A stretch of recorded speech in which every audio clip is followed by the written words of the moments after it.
Let's learn how to create a clay sphinx. A sphinx is often found in Egyptian folklore and can be seen in many of the ruins of ancient Egypt. A sphinx usually has the head of a person and the body of a lion. We see many of these throughout the deserts in ancient Egypt ruins. To start with, we're going to have 6 pieces of clay that are lumps and 1 piece that's kind of like an L shape.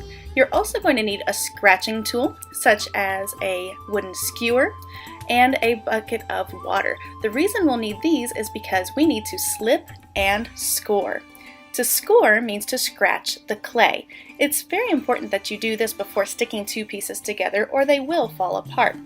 Slip is what's created when you add water to clay. So here I'm scratching or scoring my 2 pieces that I want to stick together, and then I'm using my finger to add water to create a little bit of slip.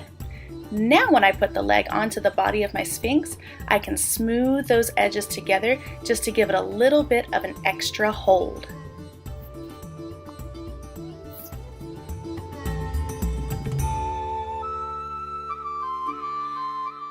Now I have the main body of my sphinx all together. I have my 4 legs and my body. Now I'm going to be adding the hat or the pharaoh's cap to it. Again, I'm using my stick to score and I'm using water to add slip before I put these pieces on the side of the head. Just like with the legs, I'm smoothing the pieces onto it because I want these 3 pieces to become one whole piece, the head and the 2 sides of the hat.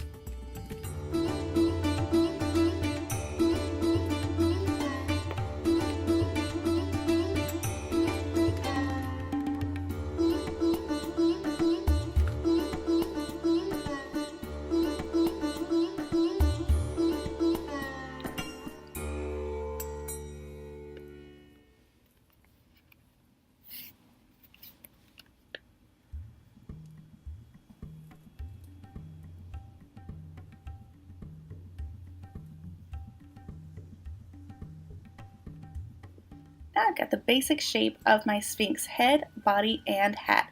I'm going to add a tiny little sphere of clay to the front to give it some more depth for a nose. We're about to start sculpting the face of our sphinx.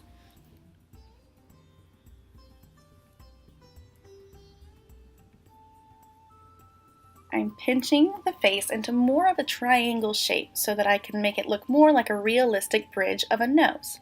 I can use my finger to press inward and give the mouth a bit of an opening. You could also use your stick to make that mouth a little more defined with smaller details. Always remember to smooth out your clay as you're working to give it a nice finished look.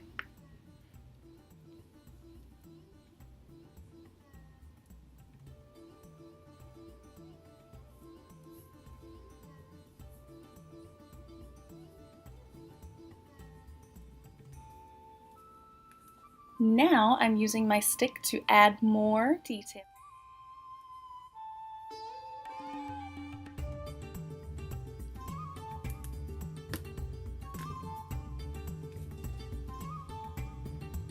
Now that most of my sphinx is done, I'm adding more details like the tail at the end of the sphinx.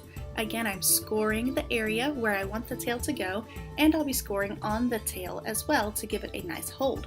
I'm using the water to create slip, and then I can stick the 2 pieces together and smooth them out so they become one piece.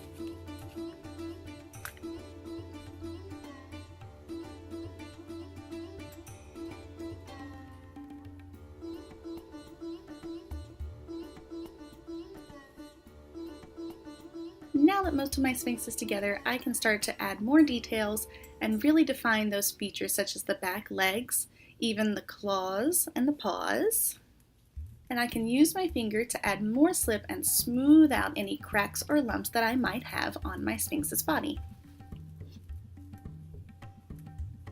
Just keep shaping your sphinx and smoothing it out until you're happy with how it looks. At the end, we can use our stick to go back and add more details, such as the pattern on the pharaoh's hat.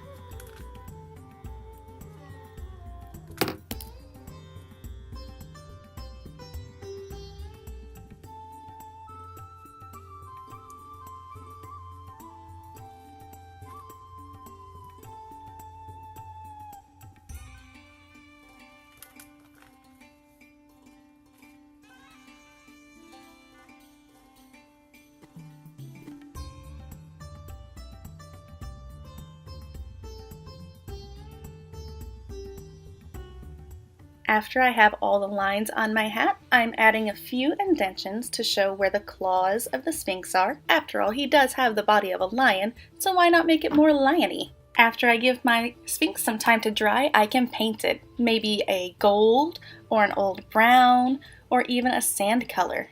Enjoy painting your Sphinx.